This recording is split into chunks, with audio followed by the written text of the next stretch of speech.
Heidi? Here. Ron? Here. Judy? Here. Lurton? Here. Julie? Kiefer? Sorry. Here. Deb Allison Osby? Zandy Kleckel? Here. And Julie Maslowski. Here. I got Sue Ashton. And Oh, and Sue. Hello, Sue. Hello, hello. Okay. We are missing our secretary today. She's ill, so Jean is trying to pinch hit, so please bear with us. Next, we will have the approval of the minutes that were sent out. Ron and I went through them. Hopefully, we caught everything. Are there any additions or corrections? Move approval. By Lurton. Any second? Second. All those in favor? All right. Aye. Disagree? Approved.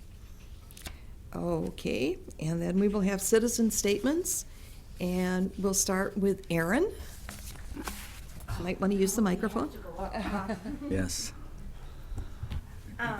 Okay, so I'm Erin from Winnebago County Health Department. The thing that I was just going to catch up everybody on is last time we were here, Jean talked about the community conversations that we're having in Oshkosh regarding falls and a falls prevention project that we're doing here in Oshkosh with the fire department and the YMCA and the Oshkosh Senior Center and a whole bunch of other people. But we just wanted to, we've continued with the community conversations, so I think all the public ones have kind of stopped, but there's still some scheduled ones with where we're looking for residents of Oshkosh, 65 years up, who have fall stories. We want to hear all those fall stories, and it's going to kind of help us understand where people are at. I think the least we've had, each one has been attended differently. So the least one has been about 3 people, but the most have been around 18. So I think we're taking it as a success. We've started kind of working on our next level, which is working with different people, with people who work with this age group. So the fire department, we've had some interviews that way and some conversations with them as well. And we're just going to continue going with this. So hopefully, we'll have results come early at the beginning of 2020, and we'll be able to see where all these conversations have taken us. So there is a POCO survey out there right now for Oshkosh residents to take, so that you could participate in this. And so we encourage you to do that at this point. And there is a link also for the survey for service employers who may not be able to attend, but if you contact the health department, they can get you in touch with me, and I can make sure that I send that out to you.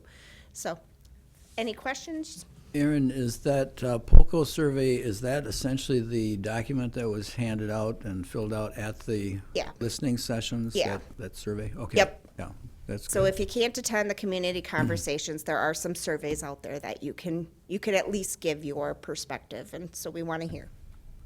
Well, and actually, there was one meeting that was actually not scheduled that had like 27 or 29 responding. Well, there you go. Ann Schaefer from the city came to an Altrusa meeting to do a presentation on some of the Menominee Park improvements and new exhibit and everything. She passed out the survey, talked about it a little bit. Perfect. And at the end of the evening, I think we had 27 or 29 responders. That's awesome. So That's awesome. unplanned, but you've got some more. But it's good. We love it. Okay. Thank you. Okay. Michelle, did you have anything?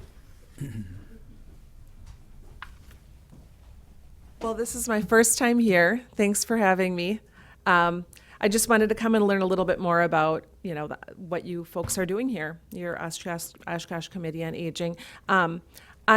Michelle Graff, I am the owner of Care Patrol of Northeast Wisconsin. I work Excuse me, which control of Northeast? Care Patrol Care Patrol. of Northeast Wisconsin. And what we do is we help families navigate to find safe and appropriate long-term care options. We review the care history and the state survey data of every community we work with, and we tour and advocate for families through that process. We are free service to families because we are compensated by the quality providers that we work with in the area. We're a little bit, we overlap a little bit with the ADRC in the sense that we're helping families to find care, but we are a private agency, so we do some things a little differently. We're able to do more hand-holding, more one-on-one. When we work with a family from beginning to end, from the time that we first meet with them to understand what their care needs are, all the way through the time that they move in somewhere or they're getting home care, and we follow up with them multiple times.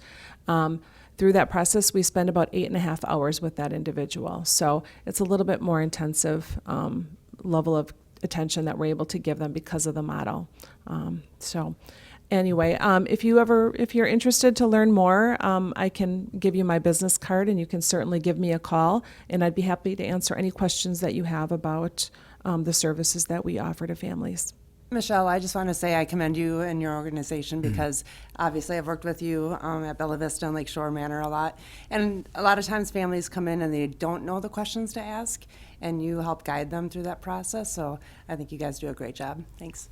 Thanks, Julie. You guys do a great job too, and we love having you for a partner.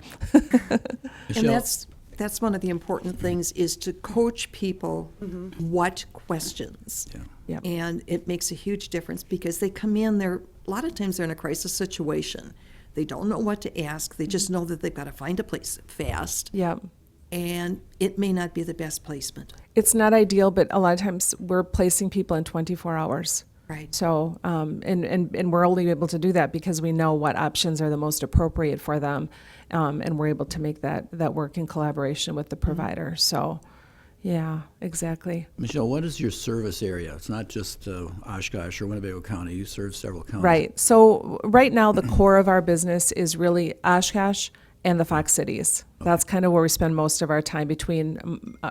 Christine works in this market most, and Jenna works in the Fox Cities most, but we certainly share and overlap and cover the whole territory. We also actually cover out all the way to Ripon, Berlin, and all the way up into De Pere. But that's not, it's not really where we spend most of our time. This is kind of the central area. Care Patrol is a national franchise, so if there was ever a situation, we actually have franchisees all over southeast Wisconsin, Fond du Lac and southeast, all the way over to Madison as well. But those are different offices for mine. And could you give us an idea of the how many you're working with, say, at any one time? I mean, so during we have about, right now we're placing about 12 people moving into communities each month. We're also placing people into home care, so that would be in addition to that. So we're probably working with about 40 families per month right now. Yeah. Yep. They don't all move in somewhere. Sometimes we're working with them for a long time, but there's probably about 40 or 50 people coming in each month, and then we help them move through the process. Another thing I just want to say is that there's other national paid sources out there, but what I like about you guys is your feet on the ground. You come and see us, you take the time to understand what we do. It's not just a phone call, it's not just an email. Right. You're very engaged with Yeah. both your clients and the communities. Thank you. Yeah, I mean, we're a little bit like an online Right. referral agency in the sense that we're helping people find assisted living, but at the end of the day, we're actually doing a lot more than that. We're helping them find whatever care and whatever resources they need. So we're connecting them with all sorts of resources that certainly don't pay us. Right. So yeah, and we're here in the community. Christine's a strong bones instructor, and I facilitate a memory cafe, and I'm on the Fox Valley Memory Project committee for marketing and outreach. And so, we're very involved in the community and really working hard to give back. Jenna right now, she's collecting gifts for an assisted living up in Appleton. She just picked one. She said, I'm going to help these people make sure they have a wonderful Christmas. So we're doing a giving tree, and so she's gathering gifts and planning to wrap them all and get them distributed. So we do a lot locally as well. Well, thank you very much. Thank And you. Come back Thanks again. for the opportunity. I'm glad to be here. Looking forward to seeing what you guys are all have going on here. Good, thank you. Okay. And then under new business, we don't have oh, I'm sorry, Brandon, I forgot you. No, that's okay. Is it okay? Please. If I pop up quick? Hi, good morning. My name is Bryn Seaman. I'm with your Winnebago County Aging and Disability Resource Center. I came for the first time last month just to introduce myself, explain a little bit about my professional experience and then my role within the ADRC.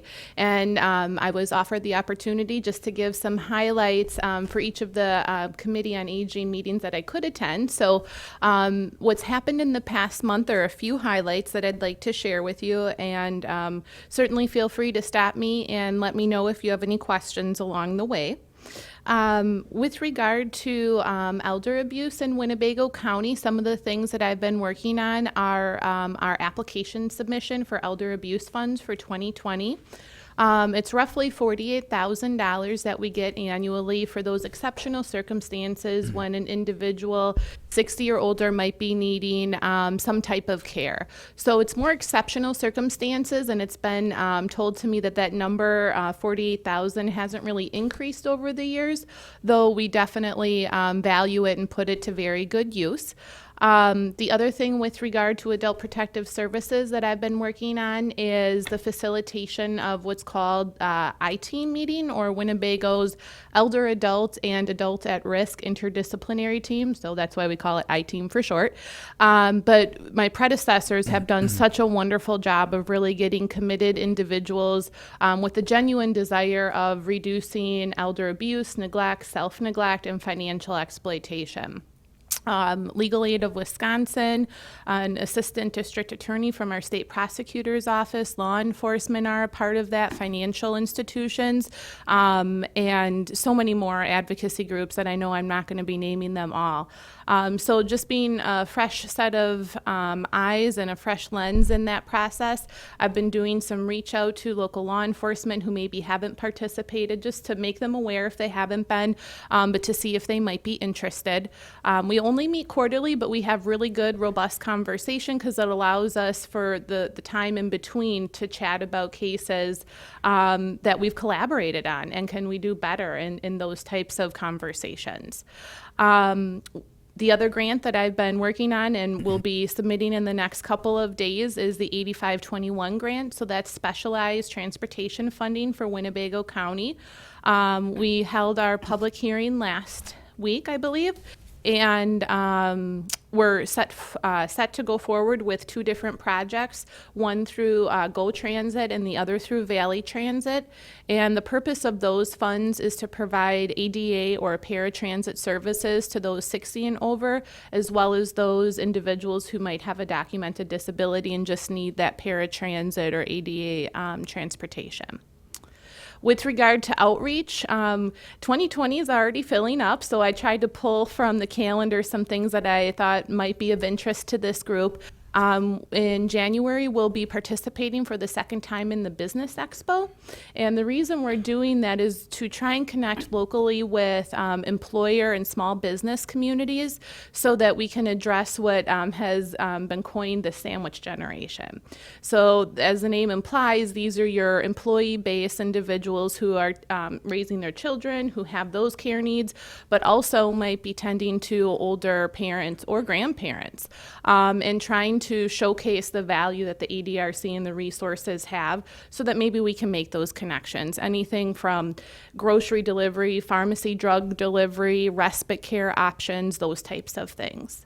We also have in April, I know this is kind of far out, but I'll be posting and talking more about it, a community event where we've heard from the community, we need more information on this. So what we're starting with, and if it goes successful, we have a long list of other topics, but what we're starting with in April is a healthcare power of attorney and finance and estate planning. We have local businesses willing to participate and be a part of that so that they can answer some general questions, but then also just provide some guidance and education about the questions to be asking and then the thoughtfulness about how you're planning for the future.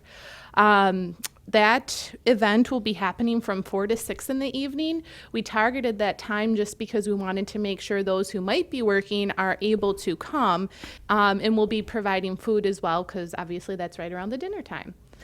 I think the only other last thing that might be good to share is I think it's next week I'll be attending United Way's site training.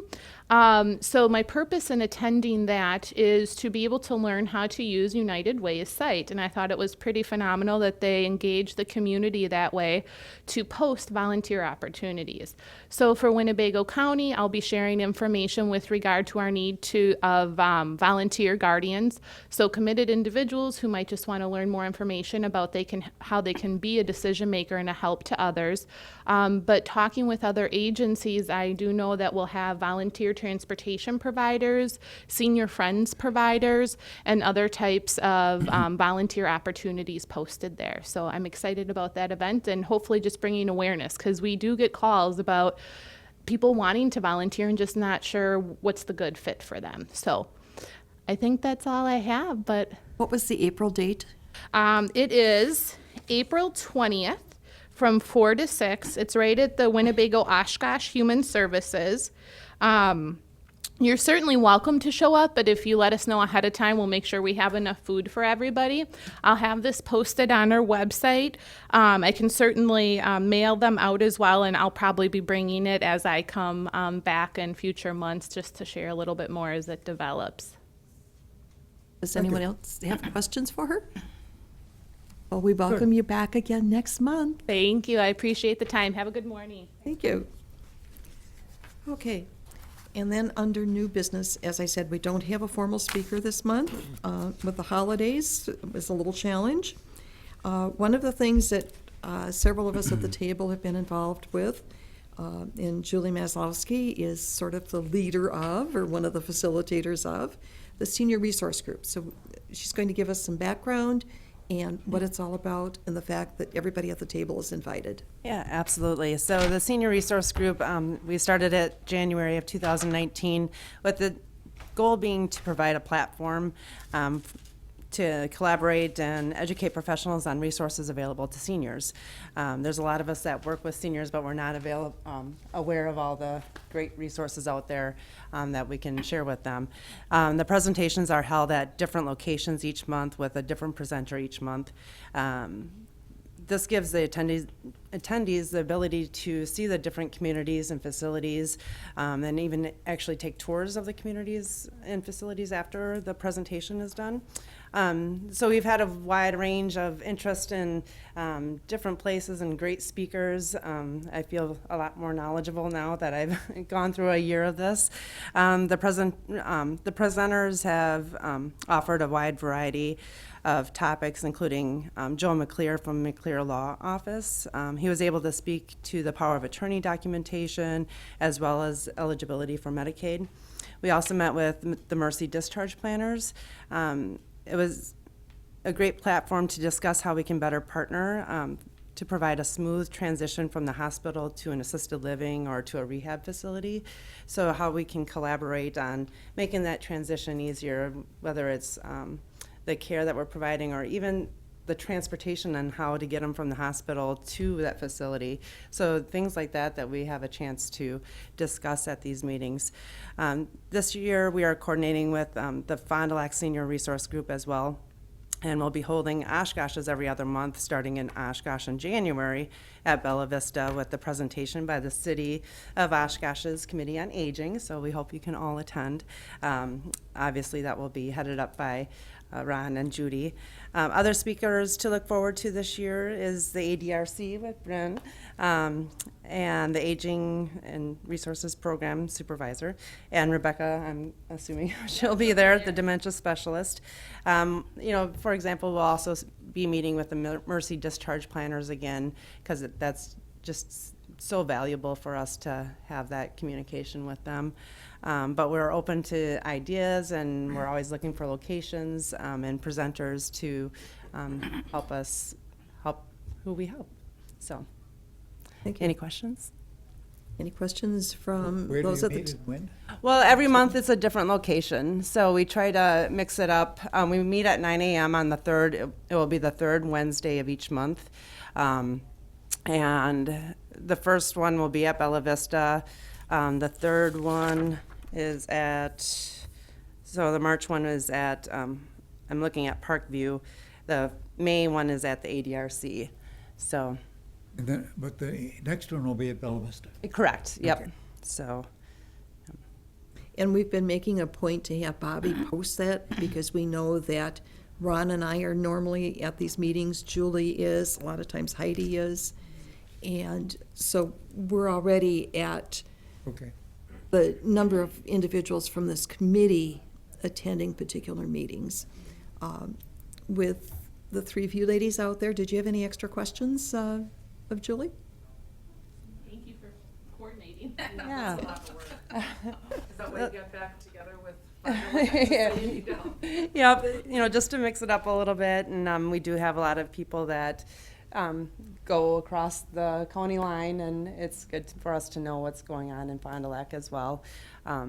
But I think it's very valuable. There's other networking groups, but we don't have that educational piece, and I think that's very important. So Julie, in 2020, it'll alternate then essentially between the Oshkosh area resources and the Fond du Lac? Yeah, we're gonna try or it. something like that? Yeah, we're gonna try it for this year and see how that goes. And if we need to bring it all back into Oshkosh, we can do that for 2021. But yeah, we're gonna try it this way because there's a lot of crossover between the two communities. So Will it always be at 9 o'clock? yeah, so it'll always be at 9 o'clock this Okay. year. Mm-hmm. Good, thank you. Thank you. Anyone else have any new business? Okay, moving on. I'm going to start by challenging our work groups to sort of review where you're at in regards to the strategic plan, where you think you're going this year, and then where should you be looking at additional information moving on from there. That's one of the things that we're asked to do on a regular basis. And also, I think, I know for sure we need to have some additional members who participate, especially on the transportation and delivery services. And maybe as time has gone on, you have a greater interest in an area other than where you were normally assigned. So please let me know where you would like to be participating as we go along. We'll go through reporting. Would you like those reviews like at our January meeting, or what's your thought? January would be good, February at the latest. I would say maybe February because December is such a busy month with the holidays and everything. So February will be good. Can you repeat those three again? I'm sorry. Where we're at? Where we're at, where we're going this year, and where we want to go beyond that. What type of revisions need to be done? Because when the plan was done in 2016, 17, we had a different group that was,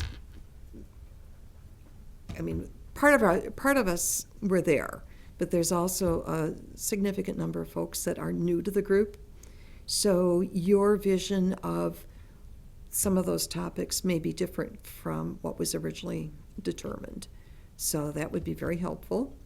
I think one of the things that we could also do is those of you that attend the meetings regularly, so Bryn and Aaron, Michelle, maybe, if we send you a copy of the strategic plan with the things that you work on, what do you see could be fine-tuned?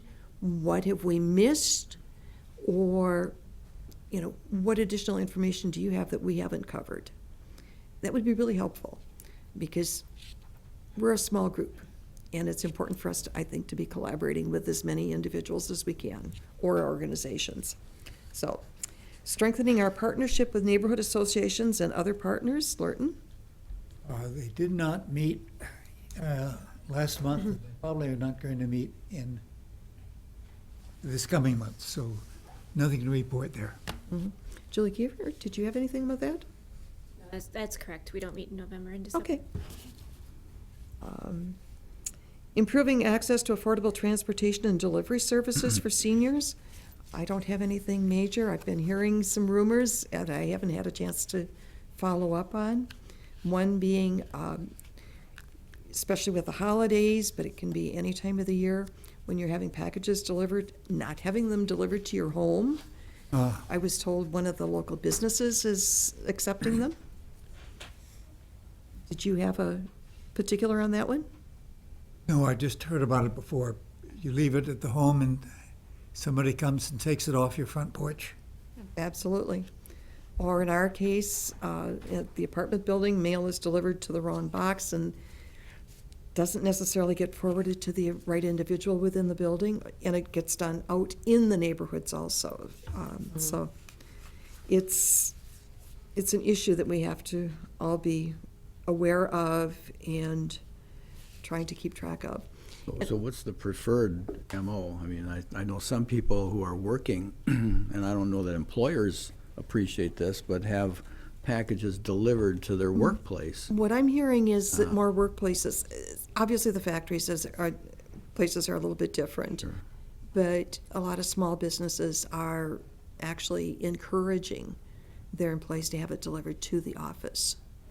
Or go ahead, well, it doesn't really solve the problem, having it delivered right to the individual that it was meant for. But it's still difficult to track it.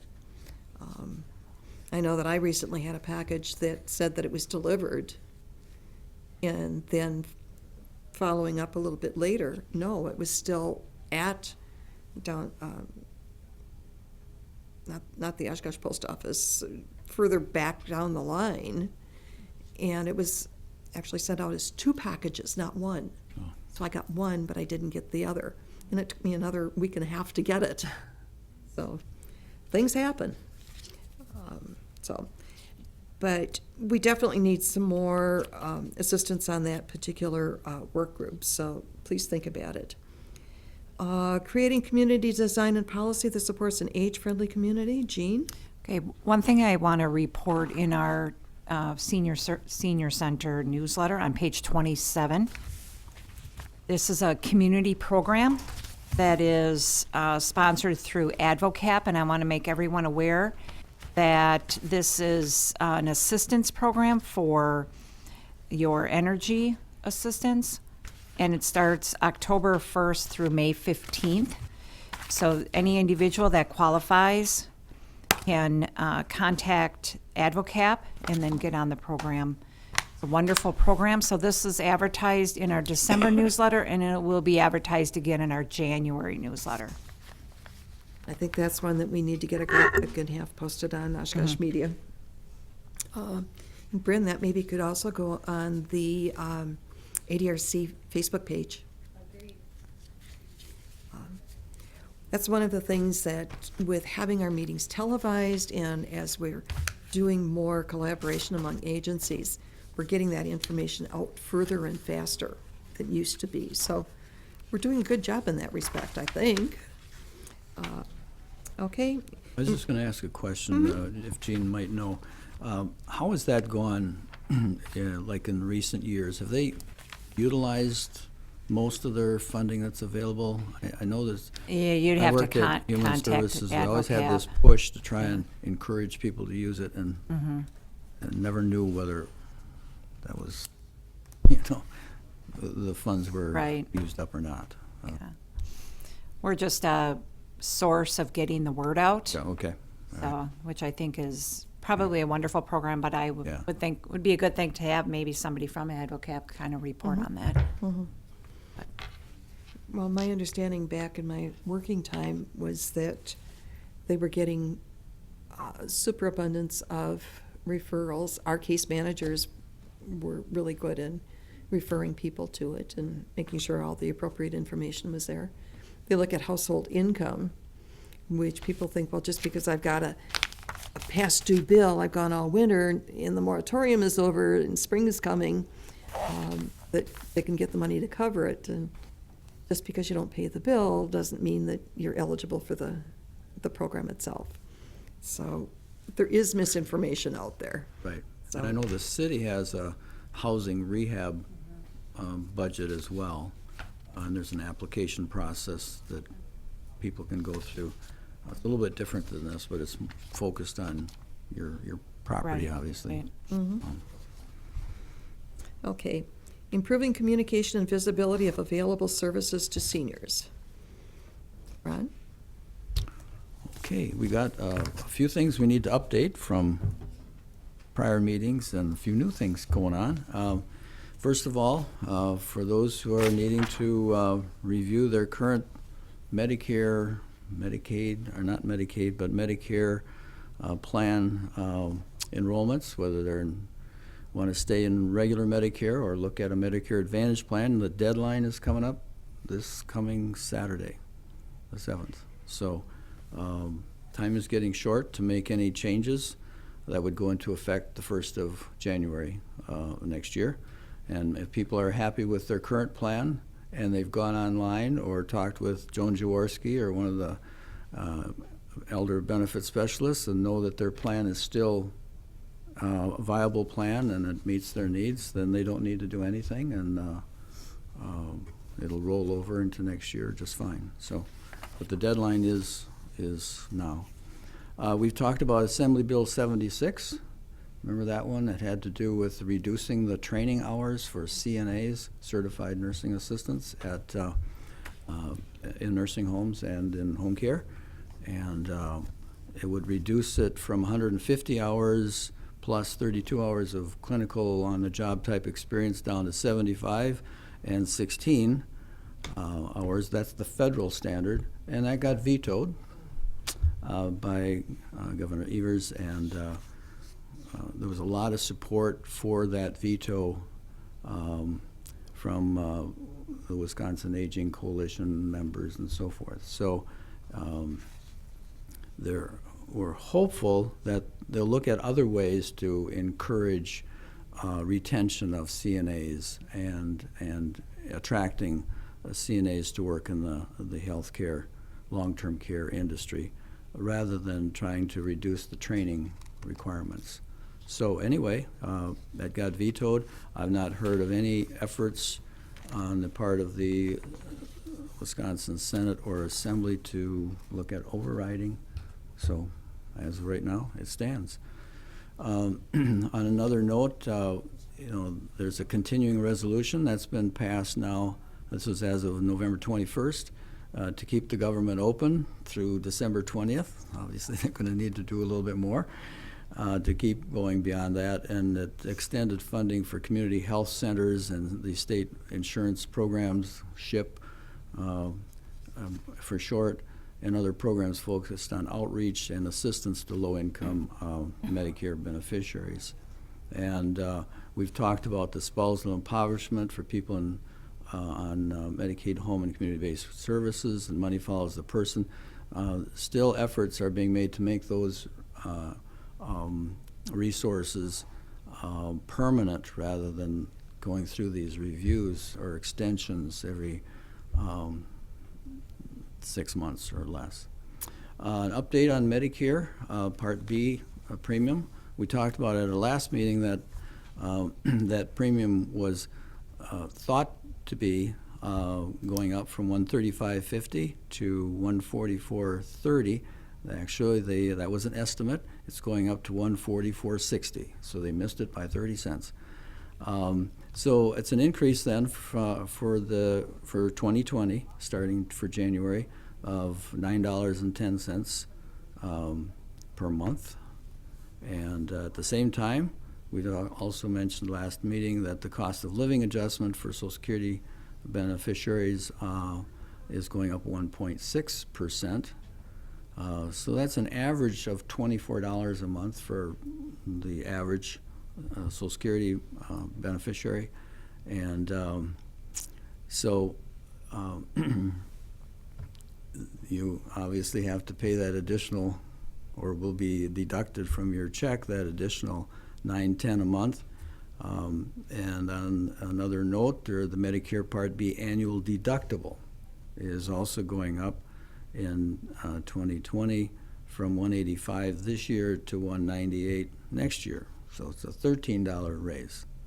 So add those all together, and it'll make it a little tough for some people.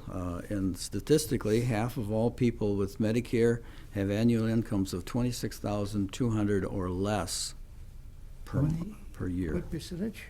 Half. Ooh. Half. That's a lot of people.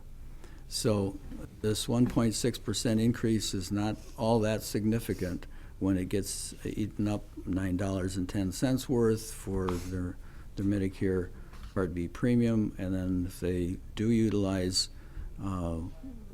doctor appointments and all the rest, they end up with these hitting the deductible issue as well. So I know there's been some interest at various levels to change the focus of that COLA adjustment to include more factors that are germane to people who are on Medicare, and include more information relative to drug costs and that kind of stuff, because older people tend to be using more on that area and not paying so much on mortgages and other factors that go into the current cost of living adjustment that the country uses, but that's not happened yet.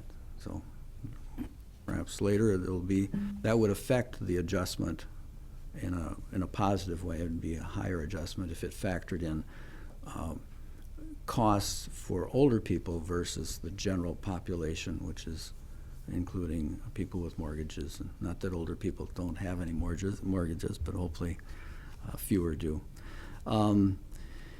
Another is upcoming, starting in January. There's an additional resource through Medicare. It's called Treatment for Opioid Use Disorder, or OUD. They've finalized the CMS, which is the Medicare and Medicaid Services, recently finalized a rule that expands Medicare coverage for opioid use disorder. Beginning January 1st, Medicare Part B will cover OUD, or opioid use disorder treatment, including methadone for medication assistance therapy, furnished by an opioid treatment program under a bundled payment mechanism. And this means a significant improvement in access to opioid care for people with Medicare, including those who are on medical assistance. So that's a plus, because there's plenty of older people who are having to deal with opioid addiction, unfortunately.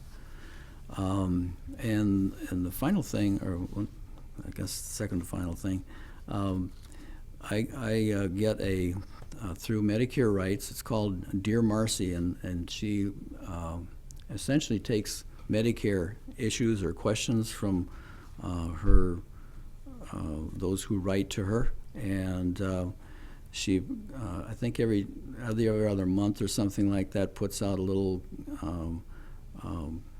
Q&A. This time it's on what are supplemental benefits in the Medicare Advantage plans. And you've been seeing these ads on television, all these additional benefits. Well, here's her question: what are supplemental benefits? Is somebody writing in? Their friends have talked to them about, you should get into this plan or that plan because of all these benefits. So she wanted to know, well, what are those? And she says, well, a supplemental benefit is an item or service covered by a Medicare Advantage plan that is not covered by original Medicare. These are some of the common ones are dental care, vision care, hearing aids, and gym membership. You hear of silver sneakers, for example. For the most part, supplemental benefits must be primarily health-related, but beginning in 2020, Medicare Advantage plans can begin covering supplemental benefits that are not primarily health-related for beneficiaries who have chronic illnesses. And these benefits can address social determinants of health for people with chronic disease. And they're describing a social determinant of health as a part of your life that can affect your health in some way, such as not having access to transportation. So they're saying now examples of the kinds of benefits that plans can now cover are meal delivery, transportation for non-medical needs, home air cleaners, pest remediation, heart-healthy food or produce. Imagine getting that kind of stuff covered by your Medicare or your Medicare Advantage plan. So in order to be eligible, and here's where the catch comes in on this, for these new category of supplemental benefits, you must be considered chronically ill. And this means that, first of all, there's 3 different points to this. You have at least one medically complex chronic condition that is life-threatening or significantly limits your health or function. So here you're talking about things like cardiovascular disorders, diabetes, chronic lung disorders, neurologic disorders, chronic heart failure, chronic and disabling mental health conditions, cancer, dementia, chronic alcohol or drug dependence, autoimmune disorders, stroke and end-stage renal disease, severe hematologic disorders, and end-stage liver disease or HIV/AIDS. So chronic condition, first of all, also have a high risk of hospitalization or other negative health outcomes, and finally, require intensive care coordination. So if you meet those criteria, Medicare Advantage plan may offer you one of these new benefits if it has a reasonable expectation of improving or maintaining your health or function. A lot of conditions going on here. So they're saying, Marcy is saying, since Medicare Advantage plans will be able to create sets of supplemental benefits for people with specific chronic diseases, not every member of a Medicare Advantage plan will have access to the same set of benefits. For example, a plan might cover services like home air cleaning and carpet shampooing to its members who have asthma. A member of that plan who has asthma may be able to get these services covered, while a member who does not have asthma may not. Probably will not is a better word for it. So before enrolling in a Medicare Advantage plan that has these new supplemental benefits, they're saying, Marcy is saying, check if you meet the plan's criteria for coverage, and contact your plan to find out how to access these and other supplemental benefits. And something we've talked about at previous meetings is contact the plan in advance of enrolling to determine whether this is the plan for you. So I don't hear that kind of stuff in the ads. You probably don't either in terms of those qualifiers. And Joe Namath left those out. he did. he did. You know he's chronically ill now. He can get all those, right? Yeah. So I guess consumer, beware, again. And then one final thing, Quality of Care for Nursing Home Residents Act of 2019. This was just introduced in Congress.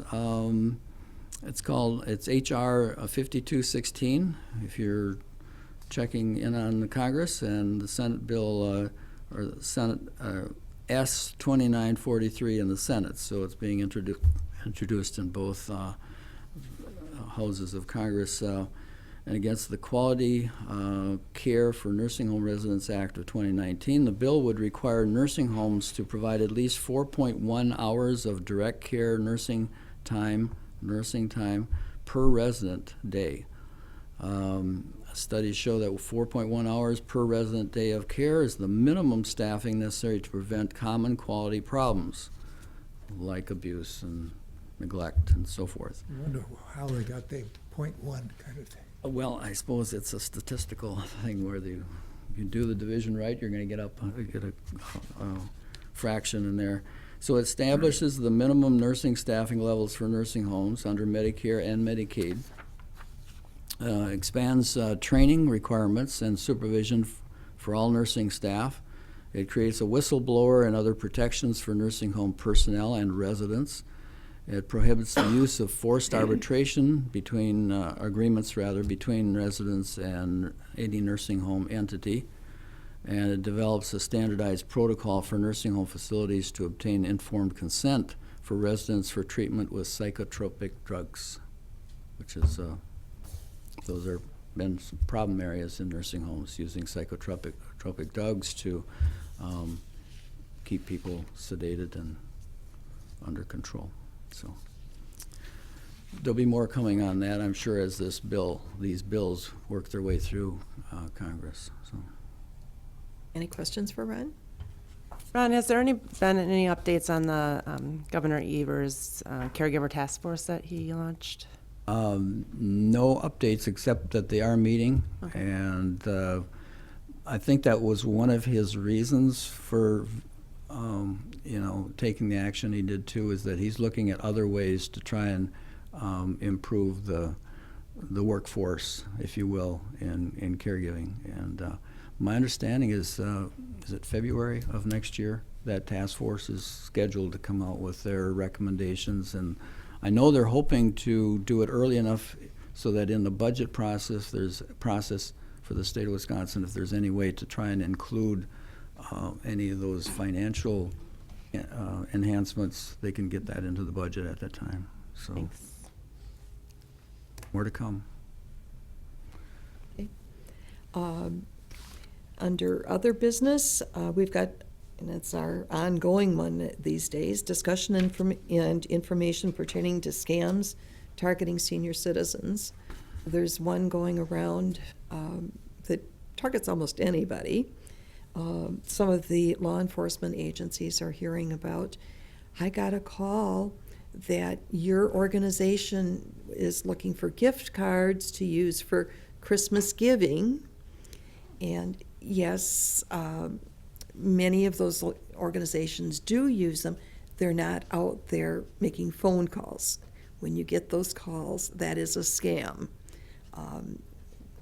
Here locally, Cape Mann does accept them.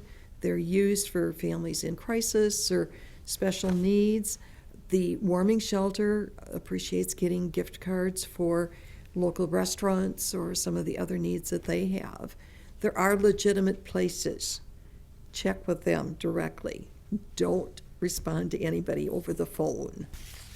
Oh, that was my biggie for this time. Anyone else have any scam information? I have something that is sort of scam related. It's actually from the American Automobile Association regarding protecting your information with these online holiday shopping tips. So they're talking. Their focus is on your digital identity because the thieves are out there. And they list these 10. It says shop online at stores you trust. There's plenty of rock bottom basement prices being marketed on websites that are not trustworthy. And so they're saying, go with those that you are that you've used before and have served you well. This author says, beware of unbelievably low prices. Rock bottom prices should be a big red flag. So, and the lost leaders that you see in all the ads, the doorbuster ones, if you're seeing those online, you might want, from an entity you're not familiar with, you want to be careful. They say to avoid public Wi-Fi when shopping online.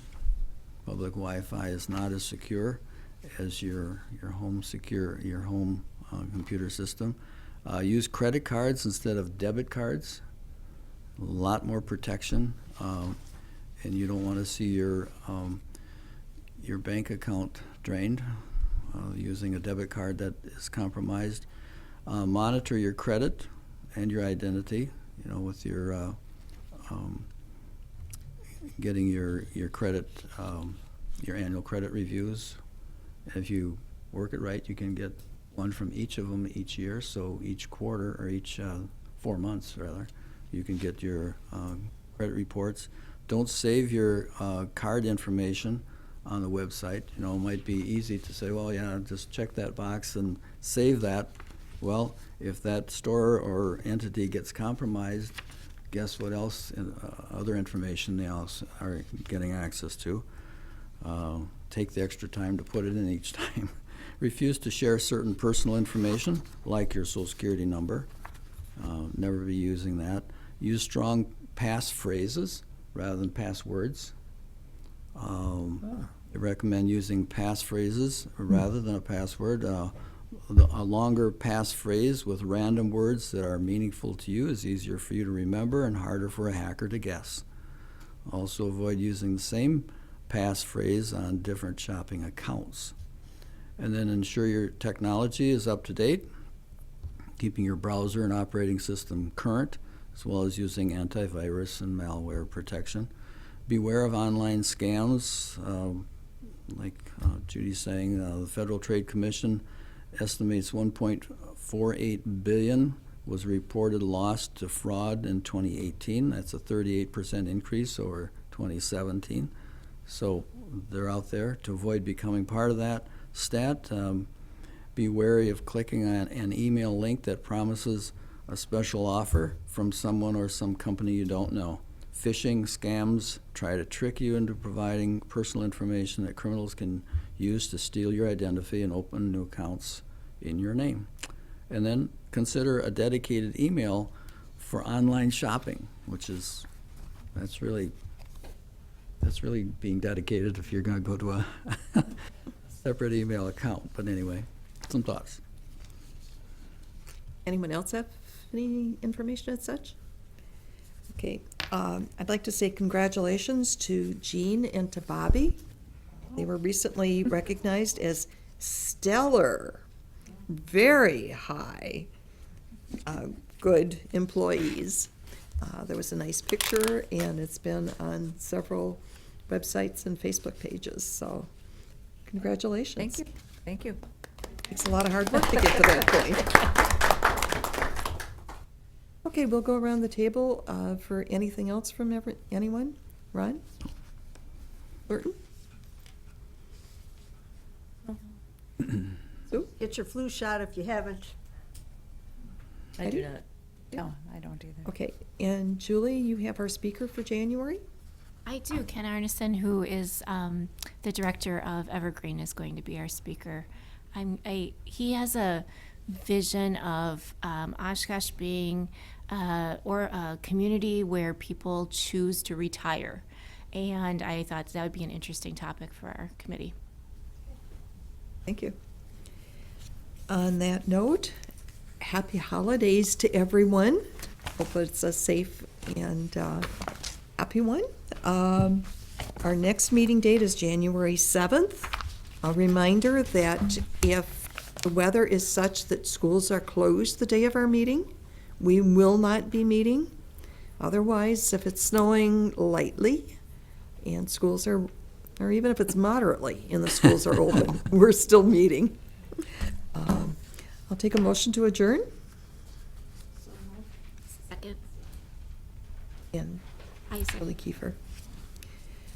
All those in favor? Aye. Aye. Opposed? Okay, meeting adjourned.